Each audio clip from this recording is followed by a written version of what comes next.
We're all work in progress. There's no accountancy firm that's figured it out. I've certainly not figured it out. Like, I've learned some things and I pass it on. And what I love about what you guys are doing with this podcast is you're helping people to kind of reach up and to grab a hand and pull themselves forward, but also inviting people to throw a hand back down and to drag people up as well. And if we just keep doing this and just kind of keep moving forward, that's it. And that's all we have to do. May I have your attention, please? May I have your attention, please? What's up, Nick? What's up, Scotty? So we're in the front office here. We found the recording equipment, and our front office lady is sick. Yeah, she's sick. You think we should do the announcements? Do we have announcements? I have a little write-up that my VA wrote. Can we do the announcements? I'm the custodian. You're the gym teacher. I mean, somebody's got to do them, right? I don't know. I have a microphone in front of me. I guess I can try. Well, this was an episode that you and I recorded back in May that is going to be released now, and now is December. Join us in this great conversation we had with the James Ashford, the magician, the best-selling author, the founder of GoProposal. This episode goes deep on positive mindset shifts and how being intentional with everything in your life can really shape who you are. James also shares some of the secrets to his success, some of the secret sauce that GoProposal had, and how having the right team can propel your business forward. Yes, I'm excited for this conversation. I forgot, like, every time I listen to our recordings, because I forget what we talked about because I have a bad memory, and they're usually 6 months later. I'll be better about that. That's one of my New Year's resolutions in 2023 is to be better about whipping these out. So you and I are going to record something soon. After this, the audience listening is going to be listening to James Ashford episode. We're going to record our year in review. So stay tuned for that because I'm going to get it out soon. It won't be 6 months. Yeah. In this episode, you actually didn't even say that much. Well, your input was great, but you brought in some real examples, and then you left early too. Oh, I wonder where I went. You actually went to go make a sale or upsell somebody, so it was very relevant. The fact that you were leaving, he was excited, and he cheered you on. So James is awesome. I love him. He's a great guy. And he's got a lot to teach us. Yeah, I got to meet the rest of the GoProposal team, or a few of the ladies from the team when they were doing a tour in California. Dope. Yeah. Listen to this episode. I think you'll enjoy it. And God bless our front office lady. She has COVID. So shout out to Alex. Sorry that she can't make it today. But thanks, everybody. Check it out. I repeat, may I have your attention, please? This is another public service announcement brought to you in part by Accounting High. The views and events expressed here are of the next generation of accounting and tech professionals leading this space. The events and suggestions are not to be taken lightly. Children should not partake in the listening of this podcast. Anything else? Yeah. So without further ado, introducing the star of our show, Scott Scarano and Nicole McKenzie. We're going to have a problem here.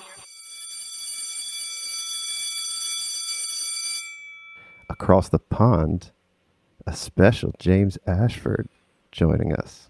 Hey guys, you good? We're great. Hey, James. Nice to finally meet you. I think we crossed paths at QuickBooks Connect. We did. You're like, Yeah. James. Oh, Nicole. I was like, it's like when you see a celebrity and you know who they are, but you didn't know who I was, so you looked at me and you're like, who I the hell didn't know are you. No, it just took a second. It took a second, and then I got you. So, James, let's talk about how you got started in the accounting profession. Let us into that because you're not by trade an accountant. No, So not at all.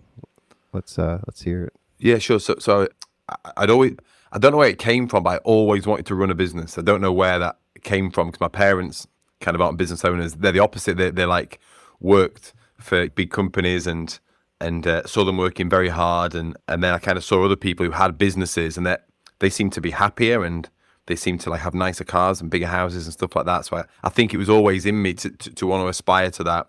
So set up various businesses. So many failed, or just didn't even get off the ground. And then I had one that failed spectacularly. And then at that point, because I was so close to getting it right, I just really dug into like what makes all businesses the same. Like we all like to think that our businesses are different. Every business is unique, but they're not. There's so many things that define what a business ultimately is. And so I Tony Robbins had such an impact on me in my life, and I just started going into his business mastery courses, and he brings in like some amazing people. And so I just started studying like the best businesses and how do you do this. And then I just started working with businesses as a consultant, and I had like a playground for years and was able to kind of test all these ideas out, and like they worked, right? So like there was like a local football academy near us that it was like they were doing 75 grand a year, and I went and helped implement some systems in there and get the pricing right and the payment right. And within 2 years, he was doing 750 grand a year, right? And I think I've got a lot of influence from the States. I was a big Infusionsoft fan, and then through that met a company called Sixth Division and a guy called Brad Martineau, and worked with those guys on systemization, and like just consider them to be like the best in the world at understanding what the point of systemization to create incredible experiences for businesses, right? And so I kept going to these different businesses, and nearly every time the issue is the bit in the middle where you make the sale to the client, because that's the point where you promise, this is what I'm going to do for you in exchange for what you're going to pay me. And that bit nearly always is broken in businesses. And if you can just fix that and get the client paying what they should be paying, and speed that process up and make it a great experience, you solve so many other problems in the business, right? And I kept doing this for different businesses, and eventually met an accountant through a group I was in. And I was like, let me come and review what you're doing. He's like, no, we've got it all covered. We're fixed. We're using this tech. We're great. We're better than all the other accountants out there. I'm like, cool. And then so a few months later, I eventually got to go and see him, reviewed his process, because I was looking for an accountant at the time. And I'm like, man, your process is broken. Like, it's flawed. I see what you're doing. You've got some great, he really understood pricing. He had some very smart methodologies for pricing, but it was all on a spreadsheet, and it just didn't work right. So he said, but we're better than the other accountants. I said, I'm not comparing you to them. I'm comparing you to Amazon and Uber, and that's my choice, right? So I developed some tech and put it in his business, and it just changed things in a big way in a short time. Then another accountancy firm heard about it, and then that was the birth of GoProposal. And then so I decided, right, this is the space, this is what I'm going to go for. And a guy rang me who'd worked in the accounting space for a long time, and he said, what are you doing? He says, you're making a huge mistake. He says, they're difficult to work with. They're slow to make decisions. They'll question everything you do. They don't want to spend any money. They hate anything to do with sales. He says, you couldn't be getting this any more wrong. And I said, then you're in the perfect place. yeah. I says, I respect what you're saying. I says, but at the end of the day, these people are humans with hopes and dreams and fears. They're trying to run a business, trying to do better for themselves and their family. So I'm not going to buy into any of that, and I'm going to go and help them. That was it. Well, you're somebody that I think is the perfect fit for this type of audience, because you've got that charismatic way, and sales is magic, and you were a magician. Like, there's a sleight of hand in all of this that not a lot of people have. It's a gift. If you could break that down, and that's what you've done in your series of books too, is just breaking down the essence of that magic, where somebody looks at it, it's like, why could this person, I did exactly what they did. How come they could close a deal and I couldn't? Or we can tap into that a little bit further, but I think that's kind of like the perfect fit. And your eyes lit up when you were saying the certain universal things that you knew about business, and they just worked. Yeah. I think there's also an art to that too. Like, just knowing something in your head and then seeing it work in real life. That's what continues to fuel the fire. I'm just really unreasonable in that I have an idea, and like, yeah, but I just want to do this, and they're like, yeah, but that can't be done. I'm like, I know you think that, but I'm sure we can make it work. Yeah. Did you create GoProposal? Yeah. GoProposal, its own product. You recently got bought by a very major player in the space, Sage. Yeah. Tell us, did you intend on GoProposal to be powered by another product when you, like, in early days?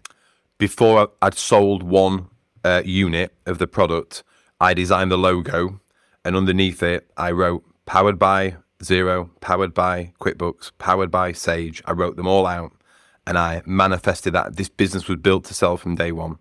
And every member of staff that joined knew exactly what we were doing and why we were doing it, and it was just a matter of timing and finding the right partner. Yeah, 100%.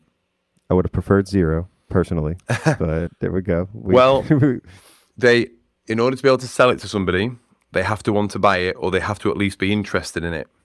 And let's just say that Sage were very interested, and not other people weren't necessarily interested. You know, and Sage is like, I see Sage as the other alternative to Intuit, right? When Xero came to the market in the US, it really changed the game for open APIs, for QuickBooks Online. It woke a sleeping giant, and now QuickBooks is pretty much the only player when it comes to small business accounting. I mean, they get over 90% of the market share here. In the UK, do a lot of people use Sage there, or Xero the major player in the UK? And I'm still a fan of Xero, by the way. Like I'm a director of an accounting firm, and they fully use Xero. They'll never move away from it, and that's cool, right? So that's like, I don't have a drum to bang there or anything like that. But you know, in the UK here, Sage 50, which is a desktop product, is a thing that every accountant was trained on, and that was, you know, and is a beast of a product, an amazing product. And then when Xero brought out their cloud offering, you know, slick and integrated and everything else, but it Sage 50 could never have been taken onto the cloud. It was too big of a unit, right? And so by the time they got to the cloud, they'd had to simplify it, pare it down. It wasn't right in its first format. The business model wasn't right, and Xero were making ground all the time. And then Sage are there or thereabouts now with the product. I think in my mind they're all comparable, to be honest. QuickBooks, Xero, and Sage in terms of their online offering, but I think, you know, Sage admittedly hold their hands up in the fact that they weren't fast enough to get there, but they're certainly making good ground. Someone said to me when we sold to Sage, "Why have you sold to that dinosaur?" I said, "Hang on a minute, dinosaurs are dead. Sage is is a FTSE 100 company. They turn over £2 billion with a £500 million profit. This is not a dead company." So I think, and I will have someone check me on this, I think probably Sage is probably still the biggest accounting software program in the UK, probably. Still. And, you know, there's something to be said about perception, right? So Sage, you know, the reality is they're a dominant force. The perception in some people's minds that are in their bubble of cloud, Xero came first to the cloud, and they didn't have the baggage.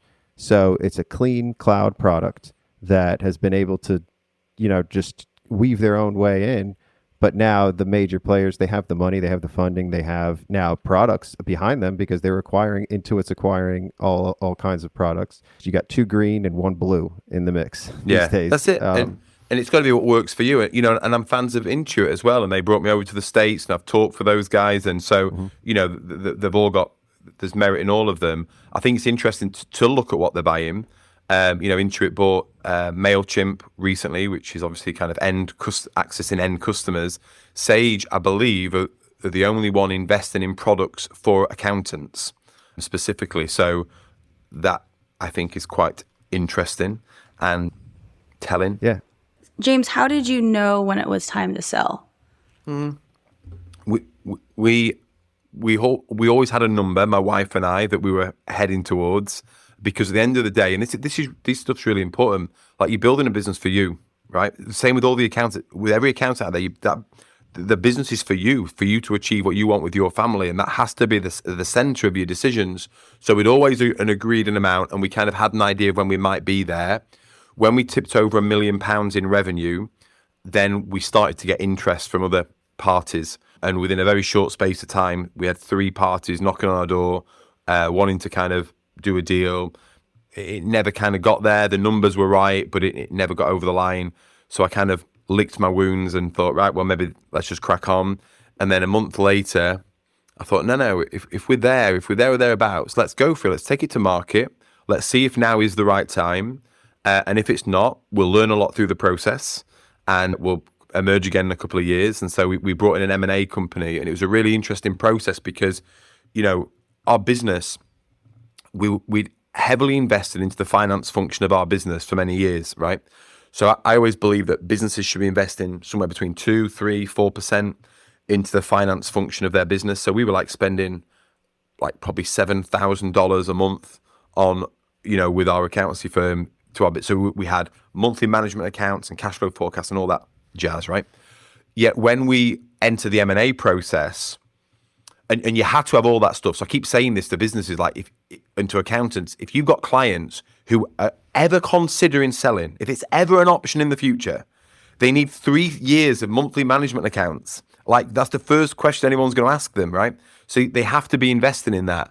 But when we embarked on the M&A process, what they had to then do was to prepare our finance function through a PLC lens to assess us, a large FTSE 100 company, to look at us, because we now have to be at their standard, right? So we had to upgrade again our finance function, have 10-year discount cash flow forecast. I don't even know what that is. I don't know what that means, but I know I needed one, right? So the reason why it was a very interesting process for me, and even as we got into it and got close to the end of it, like I kept saying, if this doesn't come off, we will be a better business as a result of having gone through this process. So it was a very interesting process for us. Well, it seemed to have worked out for you as well. Yeah. What was that number? Have you shared that yet? What was when you said you and your wife had that number early on? I have shared that. I'm going to be careful what I share from the acquisition side of things. But the number that my wife and I had, so and this was interesting as well. So because of my business having failed previously, it was very important that we were aligned as a family and on the same page with what we were trying to do. So we started to work with a financial advisor to initially say, right, what is it that we want as a family? What do we want to achieve now and in the short term, and then ultimately, and how much money would we need to get to the end of our days and live a really good life? Put deposits down on the kids' houses, pay for them through, pay for their education, pay for their wedding, plan all these life events, have a holiday home, all that jazz, right? And we got to a number which was £5 million. So that kind of was like $7 million, something like that. And that then became our magic number that we were driving towards. Yeah. Okay. It seems to be like there's always a magic number. Either it's 5 or 10. There's always something right there in the middle. That's cool. I want to talk about your new book, Untapped. Mm-hmm. Yeah. Ooh, look. In that book, you talk a lot about mind shift. Yeah. Or mindset, shifting your mindset. Yeah. When you're working with accountants, what is it about? What are you finding that their mindset is, and how are you helping them change it and feeling more confident in increasing their prices? Yeah. I think if I just take it away from accountants for a second, I think standing up for what you're worth, anybody to stand up for what they're worth, is a very difficult thing for people to do. And it's deep, and our relationship with money is deep, and it goes back to our childhood and there's so much to unpick there. So it's a very deep area. And then on top of that, when you're trying to sell your services, especially to raise your prices with clients, you have things like fear of rejection that come into that. And this is now starting to tap into kind of very primitive parts of our brain that's designed to not make us rich, not get us to have a nice house or have a six-pack. That part of the brain is just designed to keep us alive.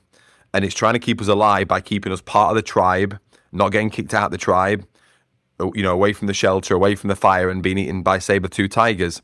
And our livelihood is very closely related to that. And so at the prospect of, thinking that you're going to reprice your prices, immediately your brain kicks in and says, well, if you do that, you're going to lose your clients, you can lose all your clients. And then all of a sudden this fear of rejection kicks in. And the way it really drives the fact home is it will conjure up every form of rejection you've ever had in your life, from previous girlfriends and boyfriends or parents splitting up or whatever. It will just make it so painful for you. So it's such a painful thing for any human. I think accountants, what you tend to find is they may have, had a job previously and then move into having their own business, but sometimes they still bring kind of employee mentality into that, and they have to unpick some of that. I think also by their nature as an accountant, you're trained to find everything that's wrong, right? That's your job. If I give you a set of accounts, you've got to find everything that's wrong with them, and that makes you a great accountant. The problem then is when you take accountant thinking and apply it to changing your pricing or implementing a system, because you're thinking, well, where's this going to go wrong? Versus, well, actually, where's it going to go right? Why don't we look at that instead? So I do think that accountants have this double burden, not only the burden that all humans have, but the fact they're looking for what's wrong as well. So when we talk about being part of a tribe, and I think that there are some people that definitely want to are afraid that they're going to get kicked out of a tribe. And then there are some people who are confident enough that they can create a tribe. I think that you've done that with your GoProposal mindset and everything. And this leads me into my next question of decentralization, leaderless organizations. But in metaphorical terms, The Starfish and the Spider is a book that you recommended. And I've read that. And God, Nicole is sick of hearing me say the word decentralization. Because I say it all the time. I feel like you're a very powerful force in that organization. And it's a pretty small organization. GoProposal itself as a company, what do you have, less than 10 employees? No, we had 12 at the time of selling to 12. Sage last September. We're up to 24 now. Yeah, it's 24 now. But before Sage, it's a pretty small organization. Yeah. But you are the leader of that. You were the driving force. You're the face of it. You're writing books. People are following what you have to say. How do you separate yourself from something like that? But, well, no, I just need to unpick what you just said there a little bit. So the way that we drove the growth of the business to start with was to position me and to make me a key influencer in the space. So the first thing I did was I wrote a book. So my first version of Selling to Serve was this one. Oh, wow. Yeah. And then when I rewrote it, it became that. In fact, there is another version prior to this one that was so thin, they wouldn't allow me to put words on the spine, right?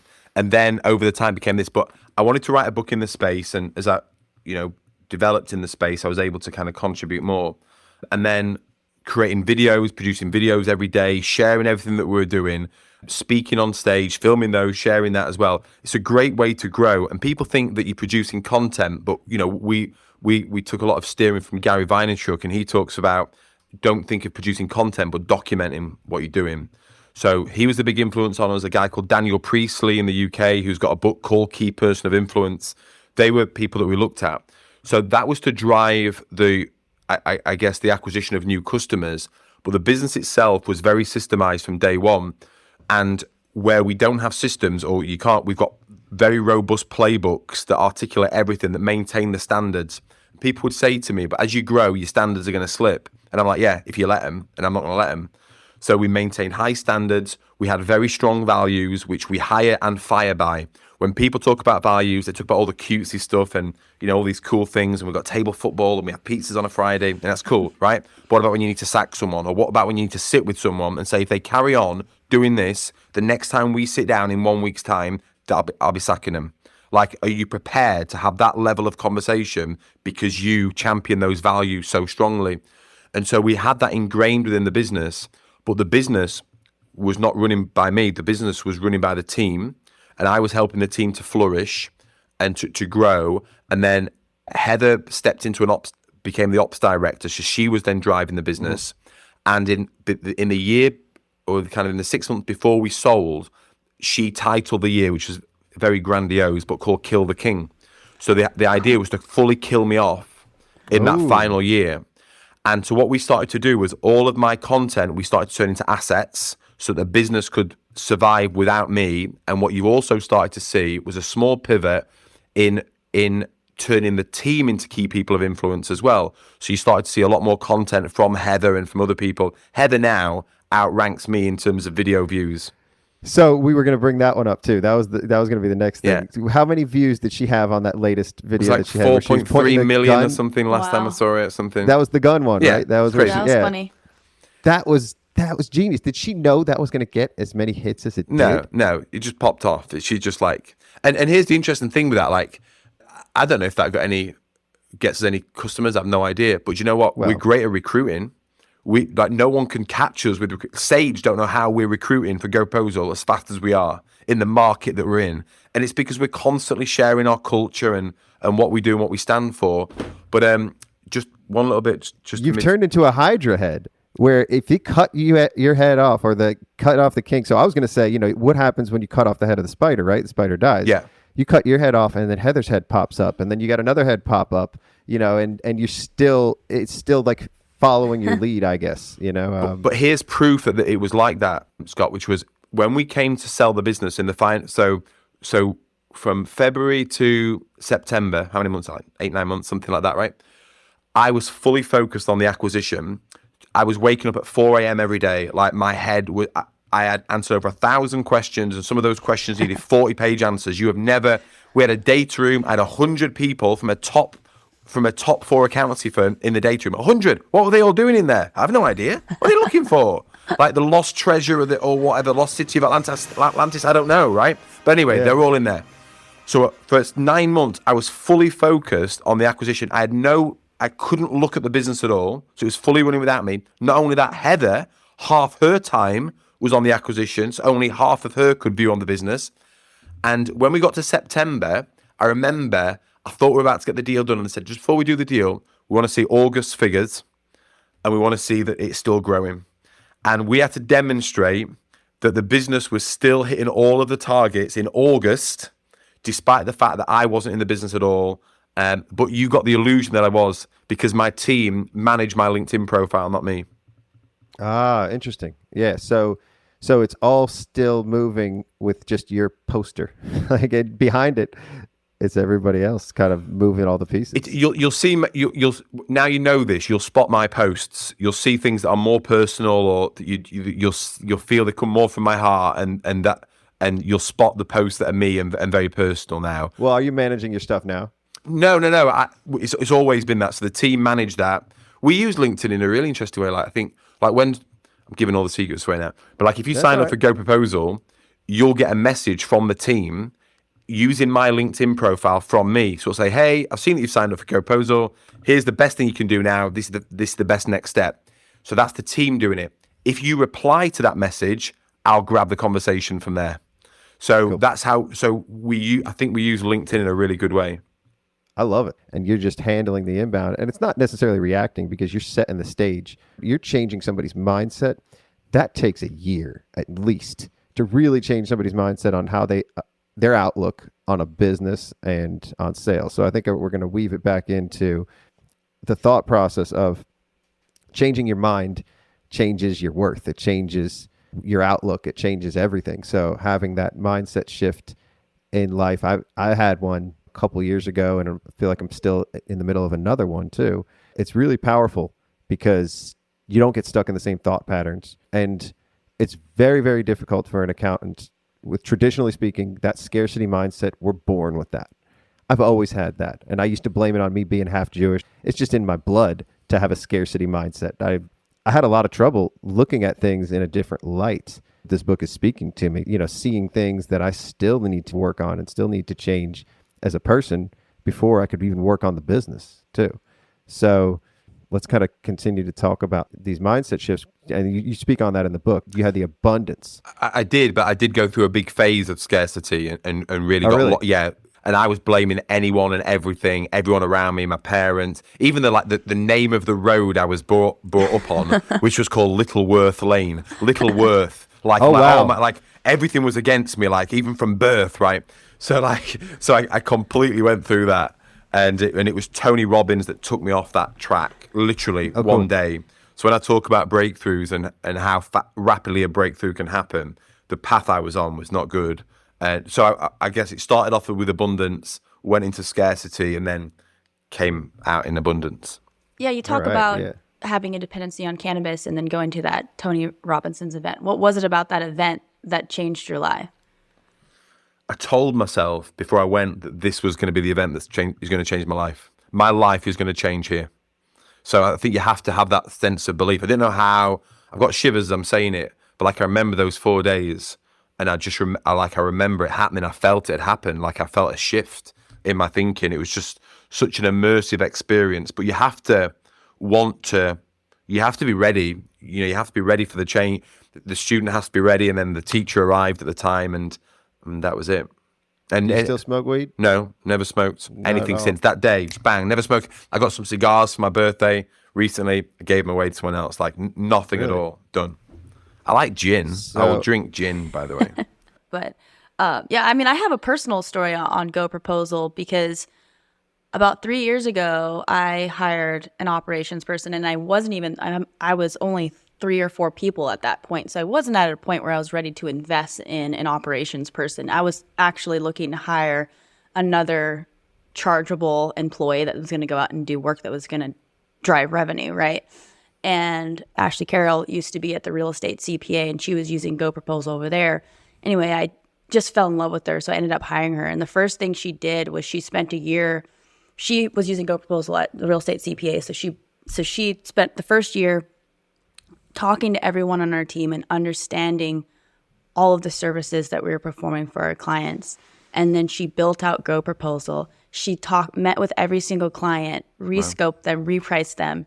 And we ended up increasing our revenue more than what I paid her with her salary. So I think that the point is there that you have to invest in your business in order to generate more revenue. And she was smart, and she learned a lot from you and recognized that she was coming in as a non-billable person, and how is she going to show her value, right? That's amazing. And so I think as accountants, if we can have that same mindset and going into the sales process of like, let's not talk about how we're going to save you money, because that's not going to make a big impact. Let's talk about how if we can come in and increase your revenue $10,000 a month you're going to pay us $9,000, right? You're going to pay us anything less than that. So let's change our mindset.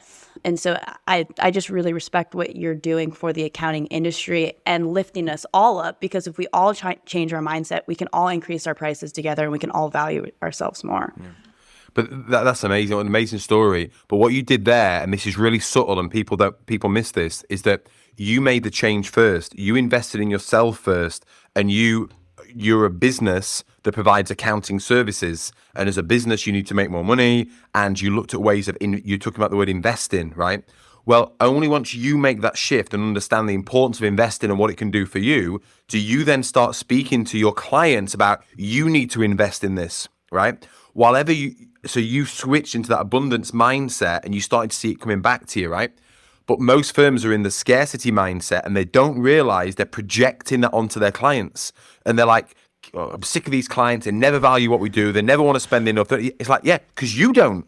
Like, I always remember I did sales training a few years ago with these two people from the same company, similar age, similar backgrounds, both women. They were both salespeople for this furniture company. They both got the same training, yet one was storming and one was terrible. I'm like, what am I doing wrong? I don't understand it. They've had the same training. And then I just hit on this question one day, which was, can you just tell me how you buy stuff? And one of them was like, yeah, I just go in, I buy everything. I don't care if it's wrong, I'll send it back. I just love to buy stuff. And the other one was, I like to take my time and I don't want to make any mistakes. And so she was projecting her beliefs onto because when someone was trying to buy off her, she was saying, don't rush into this, take your time. And the other one was saying, get it, take it home. If you don't like it, bring it back. It's cool. And like, so it's them. And that's one of the key premises of the book, which is we don't see the world as it is. We see the world as we are. And so most accountants are working in the business. They're not working on the business. Yeah. But that's not even the main step. The main step is to be working on yourself. Like you have to be working on yourself 80% of the time, then on your business 20% of the time, and the business will take care of itself. I love that. There's a huge correlation there to this whole metaphor that I've been driving with this podcast. Like that, the podcast to me is learning how to run a better accounting firm, changing your mindset. It always goes back to that. Like you could have paradigm shifts where the whole world changes. Yeah. Nobody's going into firms anymore. Nobody's going into the office anymore. And then now we're meeting everybody online. And if you wield that paradigm shift to work for you and you have a mindset shift, everything changes. And then you see, maybe in the past, like, you see people as the way you want to be. And okay, this person has that abundant mindset. I want to be like that. But if you don't change anything about yourself and you don't change your mind, then nothing's ever going to change. I love you're hitting into a vein here that is very important now because we're coming out of this. Now I see people drawing comparisons to 2019 and 2022. And it's like we had that gap year where you could have either tunneled in and not changed anything or evolving as a person. And I think everybody's come out of this differently. Everybody has come out of this whole thing as a different person. In this time, would you say, because some people, I ask them and they say, no, nothing's changed for me. I mean, I don't know if it's a denial thing or if actually it didn't change for some people. Like, did your world change in the past few years? Yeah. You got a company that sold. I mean, yeah. I mean, so. I kind of, obviously there's bad things that came with COVID and like people like not even like with I couldn't make the call yesterday, but my wife's mother, having a 14-hour operation with cancer that just threw our day yesterday. So like when I said we've got a family crisis, it was like a real crisis that, and this has come out in the last month, and she couldn't have anyone around her. Like, so like her husband couldn't be there. And it's like, what? And that's the hardest thing of it all. I think like the fact that people are suffering with illnesses in hospitals or dying alone, like that's just the worst part. Forget COVID in its own right, but just these really sad things, and obviously people losing their lives to COVID. So I just want to acknowledge like the terrible side of it, right? And people being apart from each other. But in terms of how we looked at it as a family, we again, I drew a lot of things. I take a lot of learning from Tony Robbins, and one of the things that he says is like, whatever's out of control in our life, there's always three things that are in our control, which is what am I going to focus on, what does it mean, and what am I going to do about it. And throughout COVID, everyone's like focusing on every news report and watching it, like what they're going to say now. I couldn't care. Like, just tell me what I need to do. And do I need to wear a mask? Okay, fine. That's all I need to know. I need the bullet point. That's all I need to know, right? And it was in that time that I rewrote Selling to Serve and made it a bestseller, and like got close with my family and became healthier, and like I chose to make positive changes. We sold the business throughout that period, and I'm very, I say blessed, but it is very intentional to surround myself with good people. And when I went through like the sales process again of the business, because it was such an intense process, I became more aware of that than any time in my life. So I love the word Peloton. I know what we think Peloton is now. It's like a cycling thing, right? App or whatever they do. But a peloton is the group of people. The definition of the word is the group of cyclists that sit around the main cyclist that has to get over the line in a cycle race, right? And so they shield them from other people. They shield them from the wind. They motivate them and stuff. And then as they get towards the line, they break free, and the main cyclist gets over the line, and it's that person that has to get over the line. You've got to get your peloton right. You've got to get those people around you right. And so because it was such a draining process, I had to, I only let one or two family members know what was going on, because I couldn't have them in my head. I couldn't have that. I couldn't carry their thoughts as well. I had a few friends. I had to be very intentional of blocking news out. And people talk about, well, how do you become positive, James? How do you become a really motivated, positive guy? Just block the out. Just keep as much out as possible. And your natural tendency is to be happy. Your default mode is to be positive and optimistic and believe that good things are going to happen. That's you at rest, right? And if you can just get the out of the way, the people, the drains, the news, Jeez. Yes. Turn it off. The news. I don't listen to the news. The news companies have loved COVID. Like newspapers are on a decline. The news channels are on a decline. They wanted to. I know it's bad, but they wanted to keep it bad. They love Trump and they love COVID. Oh man, they love it.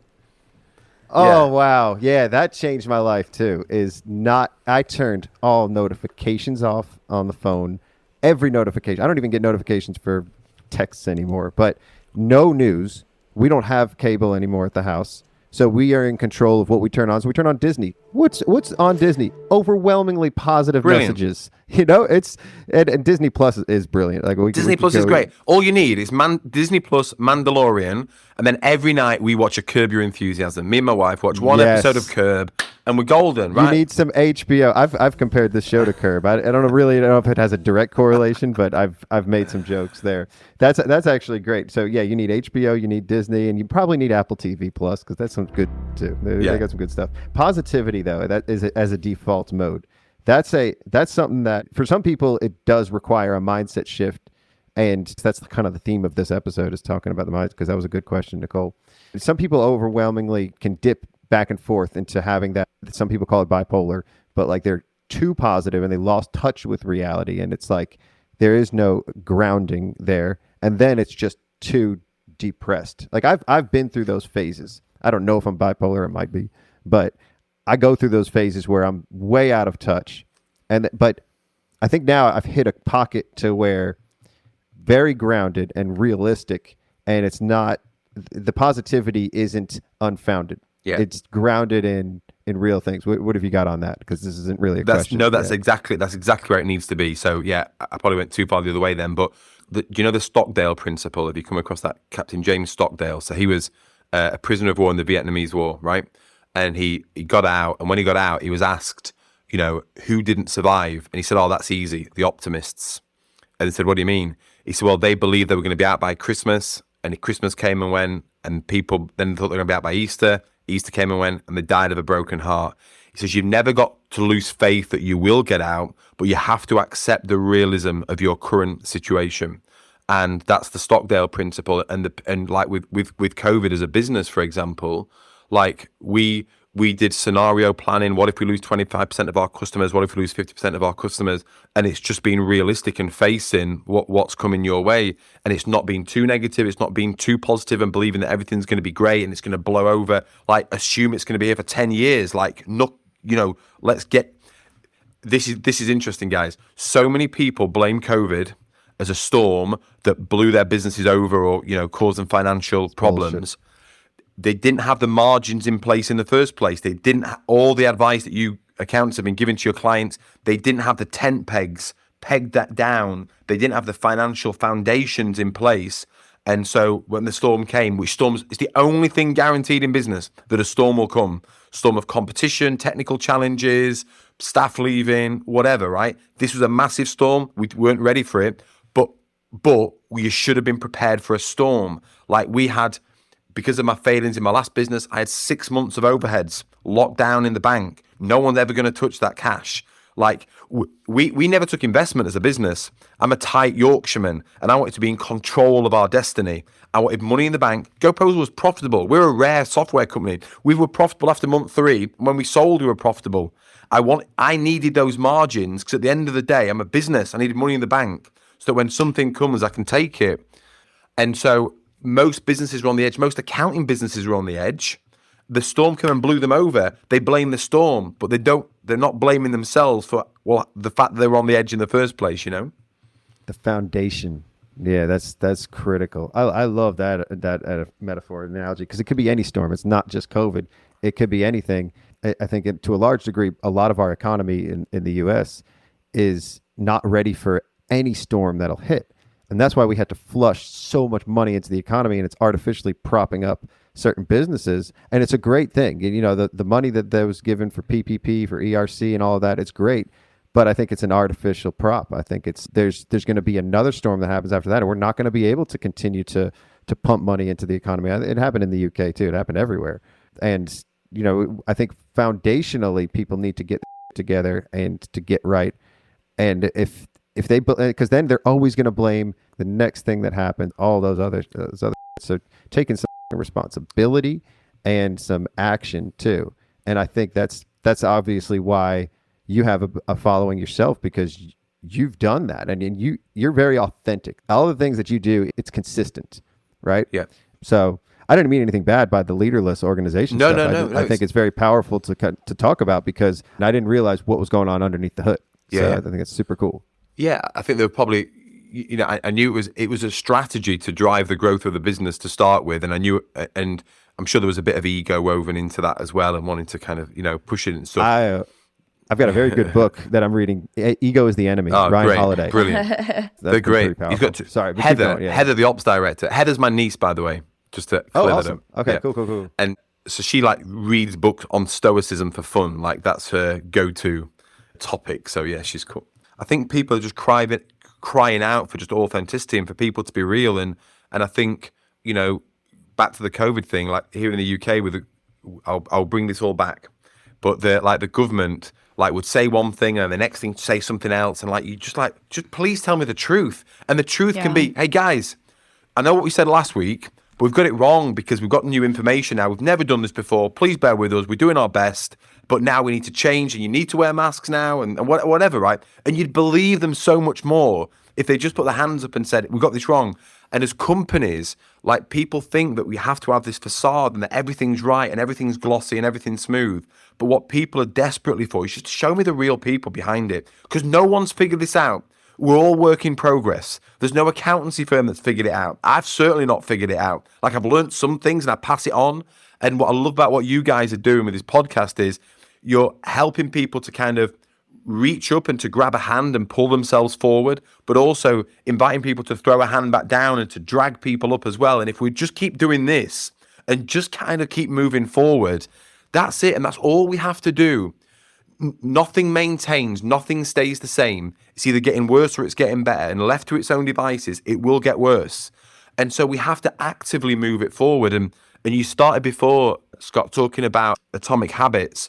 And there's a bit in that. I think I'm going to add it into my book, and I will fully credit James Clear. He does it too. In his book, he credits anybody. He credits Game of Thrones in there too. He's brilliant. So, yeah. He's great. But what I talk about is setting the bar low. 'Cause how do you change your mindset, right? Yeah. It's all right us sit on here saying, be positive, think abundantly, raise your prices.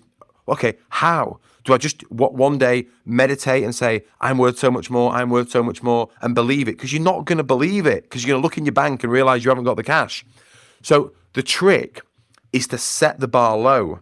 And I talk about this in the book of Cheryl, a lady from Pink Pig Financials in the UK, and she posted a win in the community that she'd increased the client's fees by £11 a month. And I was like, that's amazing, that's awesome. And she's like, yeah, but why? I said, because, and she explained that this client normally discounts her by £5 a month each year. So this year, rather than giving it by reducing the fee by £5 a month, she increased it by 11. She set the bar low, because here's the thing, it's not about the result, it's about your trajectory. And that's what it talks about in Atomic Habits. So the purpose of setting the bar low is just to change the trajectory. So now we're going up versus down. That's all you need to do. And then her next win was like 120 quid a month increase in fees, right? What people do is they get hooked on this result and they're like, I've just signed up a new client at $1,000 a month. Yeah, what about all the clients you've already got? That they're not paying you enough, right? You're still going down. You've just had this blip. It's like a gambling friend of yours coming to you and saying, I've just won $1,000 on roulette. Yeah, but you're still gambling, dickhead. You're still going down, right? Yeah. Okay.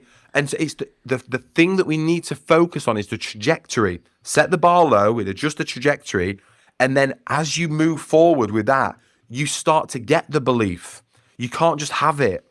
You have to kind of be given it and earn it over time, I think. Yeah. James, so what's next for you? Are you an employee of GoProposal still? Are you moving on to other things? Yeah, my kids remind me of it when I talk about my team. Dad, you don't have a team anymore, or they'll be like, you don't have a company anymore, Dad. They bring, but I've never been more passionate and excited about what we're doing. This is not like a BS thing for Sage. I'm just reading my Sage notes here. What I must say, like none of that. Like genuinely excited about the work that we're doing. I still see every sign up for GoProposal, and I still click see who's that, who's just signed up there. In fact, yesterday we had a sign up from a lady who I met for the first time at Intuit when I met you at the same conference, and she signed up for GoProposal and she left, right, for whatever reason. She signed up yesterday, and I messaged her and I said, hey, what's happening? Great to see you back. What's changed? And she's messaged me. We started to have banter. I still get excited at seeing people sign up. You can't fake that excitement though, too. No, like you can see it in your eyes and in the tone. Like there's a beauty to that in and of itself, and I think that's why you had so much success too, because you can't fake that. Yeah, and like people said to me, we were at a Countex last week, and people were like, oh, how do you feel now you've sold your baby? Was it a problem selling your baby? And I don't see it like that. I've not like chucked my baby out the window. Like my baby's graduated. My baby's gone to college. This is it. We're accounting high, so we had to graduate. The sons of CPAs had to graduate. Do you know what We're I mean? Just moving on to the next phase. There you go. Like we could have never had 24 staff. Like I've got like a UX designer, and I've got product managers, and I've got people that I can talk to and I can share my ideas with. Where I had to do this, where they're driving it forward, and we're becoming a full engagement product now. So in the UK, you have to have anti-money laundering and risk assessments. We're weaving that into the product. We've been developing the engagement letter side of it, and just building out the pricing matrix side of it as well. So really exciting innovations in the product that we're driving forward. The team's expanding. I've got the book. We've got the audio book out now. We've got loads of content around that. I'm doing more talks than ever. I'm busier than I have been in the last 2 years, and I feel like I've got my purpose. Yeah. Like I felt, to be honest, like the last couple of years, like what am I doing? What's the point of me? And having all these doubts and questions. I feel fully like in a driving seat with things, and Sage, to their credit, they're they're learning from us, which is really interesting. They're like, how are you recruiting? Like, how are you doing this? How are you implementing your values? Can you share that with us? How are you doing this marketing thing? Like, can you help us with that? Like, we're producing videos for them, and they're really interested in learning from us. And you can look at these big PLCs and you can throw stones from the outside and you can say this or that. But at the end of the day, they employ like 13,000 people. Like, they're not going anywhere. So if you want to affect change, you've got to get on the inside and you've got to make the change and show them where they're getting it wrong. Like, I have a direct line with the CEO, Steve Hare, and I'll tell him if I see a policy that I don't agree with, it's got to change. This doesn't work. Like, this is not what we need here anymore. And they listen and they're open to stuff. So yeah, it's exciting that we're driving GoProposal forward, and exciting to affect or feel like I'm affecting a big company. Obviously, it's a big beast of a thing to kind of turn around, but they're good people and they want to make the change. So it's great to be listened to, you know? Well, it's and it sounds like you're somebody that might be similar to me, that this book that I'm reading, Ego is the Enemy, is very impactful for me because I can now be contributing to something that's bigger than me, and I get in my own way. I'm getting out of my own way, and that's why I've leaned into the podcast, because it's the next phase of at least my development as a person, and it sounds like it's getting a lot of inspiration for me to hear you're part of a much bigger organization and you can have an impact from the inside, but it's not about you. It's about the bigger purpose, and it's about having an impact. And I think that's kind of where my head's at, and I'm just kind of getting out of my own. No, you got any other questions? Yeah, sure. I do have to cut. To cut out, so I'm gonna jump off. Okay. I gotta go up. I gotta go upsell a client. All right. That's all right. You're good. Have you got any questions you want me to answer in your absence, Nicole? No, just it was super nice meeting you. Yeah, great to see you. Check in with you later. Yeah. Let us know about the upsell. Let us know what happens. But just to pick up on that, Scott, like sure. when my other business failed, and then I started helping other businesses, there were two questions I asked myself, which were, one was, what's your strength? And my problem was, I can turn anything into my strength. Like, I used to be a cleaner in an old people's home. You have never seen cleaner toilets than me cleaning toilets, right? So I used to have to clean 34 toilets at 7 a.m. every day. That was my start. They were immaculate, okay? So you can say, well, cleaning's my strength, so I should do that. But the question about your strength is, that I read, which is, but what strengthens you? That's your real strength. Like, if you did this thing all week in, week out, you're stronger at the end of it. What strengthens you? So that was a question I kept asking myself. What would I do if I knew I couldn't get paid for it? Was another question I kept asking myself. And the other idea is that idea of growth and contribution. If we keep growing and we just keep, this is the thing, it's a Zig Ziglar quote. If you can help enough other people get what they want, you'll eventually get what you want. And that was it. So with everything I did prior to GoProposal and in GoProposal, which is, if I can help these accountants build better businesses for themselves, help their clients to build better businesses, help them to achieve what they want in life. And at the end of the day, we can all think we're different, right? We can talk about our differences, or we can talk about the things that are the same, which is, we want to wake up happy, want to go to bed happy, want our kids to be happy.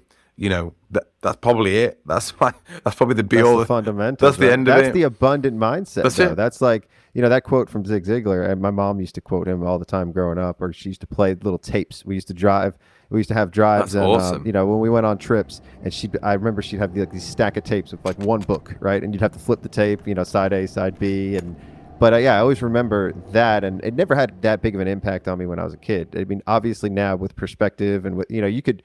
I think that's the same way with books too. Like with anything, as you age and as you evolve as a person, you get different things out of books at different times, and that's why I can go back and read the best books. Like they say this about like, start more books, quit more. That quit ones that you don't like, but read the best ones twice, 3 times. Yeah. Right? Like going back to that, and that's it's not because I saw it already, I read it already, because you get something different out of it every time. And I hope that people are getting that out of your books too, because I think I could go back and reread Selling to Serve and get some different things out of it. And it all kind of fits together too. Your team sent me a little affirmation deck too. Oh yeah, I think that's great. I didn't know about those. I had no idea about those. Oh, they're great. But they all get sent out. And so when you talk about the business, pick one random one. Yeah, so it's 52 cards. I affirm only good in my life. I freely express who I am. Like all of these things, you don't even have to know what it is, but I bet you that you can agree with almost all of them, right? Yeah. And probably things that you've already said. Yeah. But yeah, where were you going with that? What were you going to say? No, when you talk about like the business, like all those things got sent out. I had no idea they were being done. I didn't even know about these packs. We just done an event. I turned up at the event. The entire stand and everything was all organized without me being there with like, and they didn't even use the event organizers stuff. They brought in their own contractors. Everything was there. All I got was a sheet of where I need to be, what my talks are going to be. Everything was entered in my diary. My hotel was booked. My train was booked. I just rocked up and did what I needed to do. And it was like, this is what I've always Sounds like a dreamed dream. of. Man, it's what I'd always dreamed of, was building this business that ran without me. And we've got there. And it was just like a real wow moment to be able to step back and see that. And, you know, so that was great. I guess just on a parting note, just the idea of what we're all the same. We're all after the same thing. We all want, you know, happiness and opportunities and safety for our families and these type of things. And I think if we focus on what connects us versus what divides us, you know, as business owners and stuff, we can all help each other. And it's to really focus on that. One thing I say to accountants, if we could leave people with this thought, because I speak to so many firms, sometimes when they're in distress, sometimes I get a lot of phone calls when people are in tears, like the team will be dealing with someone, they're like, James, you need to speak to this guy. You need to speak to this woman. They've got like this person's marriage is failing because their business is crumbling, or this person here is in tears. Can you speak to them? So I have very intimate calls with people and I see what's going on. And I try to help them to make these mind shifts and to charge more. And they get so worried about losing their clients or raising their fees or whatever. And I just say, look, at the end of the day, when you lock your door at night and you kiss your kids or you kiss your partner or you kiss your dog or you kiss your teddy or whatever that world is for you, that's your world. And you've got to make that world right for you. You've got to bring the happiness into that world and the security and the peace and whatever it is. That has got to be the thing that drives your decisions, and everything comes off the back of that. Why are you stressing about increasing this client's fees and whether they're going to leave or not, and not stress about the fact that you're not able to go on that family vacation this year because you're not making enough money? That has to be the greater stress in your life. That has to be the bigger pain. Focus on that. Focus on yourselves. And once you get that and you drive for what you want with the right intentions, you will then start to make healthier decisions in your business and everything else around you. And not only will you start getting what you want by increasing your fees, but your clients will show up better. They'll turn up as better clients. You'll have more impact in their business. Everybody wins when you start to do this. Yeah, you can't help everybody, but you can help everybody within your reach. And you can really have an impact, a bigger impact, if you give and you care. And I think that comes through and through. And I've said that before. And I think that kind of speaks to it, right? That's if you care and you do give a listen, you could offer advice to anybody, and maybe they don't buy the product, maybe they do. It's not about that. It's about the impact 100% that you're having and the continuance of that and the permanence of it too. Because they could come back to you years later and you remember their face. You remember you saw them at this event, and you remember who else you saw at that event. And it wasn't about you. You know, you weren't at the event to promote yourself. I've been going to events and God, I hate the booking of travel. I hate, trying to plan things and put together. It's not that I hate it. It's just that my mind isn't that linear. Like, I don't like to go book a flight and then I wait and then it's too expensive. And I have that scarcity mindset. I'm like, I'll just wait till the price gets cheaper. Yeah. And all that. So I love that you said, everything was booked for you, all that. You just had to show up. That's my dream one day. Are you in Canada, Scott? Sorry. I'm in U.S. Okay. I'm in North Carolina. Because we tried to book a trip to Canada recently, and we're like, we got everything done, and then you see all the taxes, and you're like, what? Where was all these extra fees coming from? Why is it so much? It's mind blowing. Yeah, accounting high. I appreciate you taking the time. Yeah, and it's come on. Thank you for having me. I love the work that you guys are doing. I love your energy and what you're bringing, and I love your curiosity as well, Scott, with all of this, like just trying to learn and seek to be better and to seek to pass that learning on. So just really well done, man. Awesome, yeah. And we'll see you again. We'll have you come on again when the time comes. Thanks, brother. Thanks, James. Cheers. So I smoke a lot of weed, and this past couple of years, I've smoked too much. That is ultimately why this is accounting high. I'm trying to smoke less. I can't get anything done. That's actually given me the work-life balance that I needed. It helped me get out of the work because I couldn't do it. Like, I can't do accounting if I'm too high, because I'm thinking and I'm coming up with all these creative ideas and doing all of these things that have nothing to do with my accounting firm. I got a podcast.